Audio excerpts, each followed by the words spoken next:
Hi, I'm Roger Magoulas here at AI San Francisco 2018. I'm here with Kishore Durg, who is the head of growth and strategy at Accenture. Hi. Nice to meet you. So we're here to talk about AI, and we understand that there's an AI imperative you guys have been working on. You can tell me a little about it. Sure. As you look at a lot of these AI systems that are being built, and these systems are being built with businesses which are taking decisions, and it's impacting human lives. So the clear imperative is that these systems that are being built needs to be transparent, responsive, have to align with some of the societal values that are out there, and essentially ethically they're taking the right decisions. So the imperative for us is to ensure that these systems as they are built are in the right track. It's just like, when you look at a kid which has to be taught the right things between right and wrong, the right values from a societal perspective, and you want to ensure that they do grow up to be strong adults who contribute to the society. We look at the system similarly. The imperative for us is, how do we ensure these systems are responsive and they imbibe the societal values? So you're making a compelling case for that, but it's also, why should businesses care about this? So, 92% of the business executives said, oh, we really want to get customers' trust. We want to win their trust. A lot of the growth comes from, a lot of our customers trusting our businesses. And aligned to that, if customers have to trust you, you need to ensure that your systems are supporting that trust imperative, right? And that's exactly why businesses need to care, because we have seen a lot of things that have gone bad. A lot of the conversational agents started learning things they shouldn't be learning, and there have been cases of autonomous vehicles going off track. There have been cases where you have machine learning algorithms picking up the wrong behavior.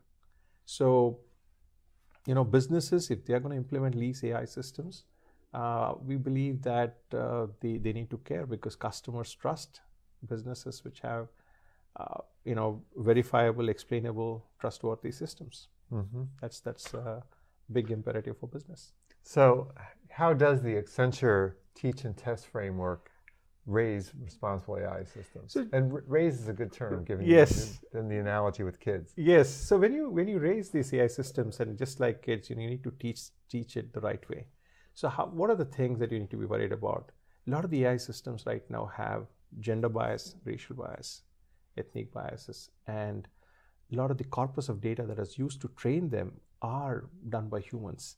So when you actually use the same data to train these AI systems, you're going to perpetuate the biases that you have into a system. Now, this could be different in different parts of the world, but essentially what we have as a teach phase is we try to neutralize a lot of these biases. So essentially you have a corpus of data which is neutral to the biases that are out there. That is what we call as the teach phase. And in the test phase, just like kids make mistakes. As they learn new things, they are going out of your house, they're learning a lot and picking up a lot of new things. That when kids make mistake, we teach them how to do it. And similarly for the AI systems, we have the test phase. So we monitor for behaviors that are not ethically right, and we address it. So it's a very simple concept of teach and test. It's just like bringing up your kids. Mm-hmm. I was curious, any reference to reinforcement learning? Hearing you describing it, it sounds a little like... It is very, very aligned with that. And I'm trying to simplify it for us so that people can understand what exactly we mean. It's a very complicated algorithm in terms of how we debias these systems, how we address these biases. There is also metamorphic testing that we use for some of the algorithmic issues that are out there. So in a simplified way, we are looking at how do you raise kids. You need to ensure that these systems behave similarly. Mm-hmm. That's great. A use case would probably help explain this. Sure. I mean, just taking autonomous vehicles, and if you look at it, how you need to ensure that these systems know there is a stop out there. It's not that you'll be able to train everything. It would take 1.5 to 2 years to actually train the systems to get every possible conditions that are out there. And there are cases where you're actually putting them out with a human to test them. And obviously, they may not end up with the most likely alternative in terms of what you would like it to be, because there are unknown parameters that you would have never taken care as you validate these systems. So one of the constructs we have there is around the knowledge representation, qualitative reasoning, bringing that together with machine learning is a way to go to address these systems that are out there on the autonomous side. And essentially that will help us understand the knowledge graphs and reasoning on why it took a decision the way it took, and builds in transparency in the decision making. And that is something that we have been working on. Similarly, on the data part of the equation, we have been working with banks to kind of develop virtual agents which are neutralized from a gender bias, racial bias, and others, so that the corpus of data that's used to train these agents are neutral in nature and unbiased. And as they pick up and learn, we do look at monitoring of the activities that are out there. So even a virtual agent can go rogue.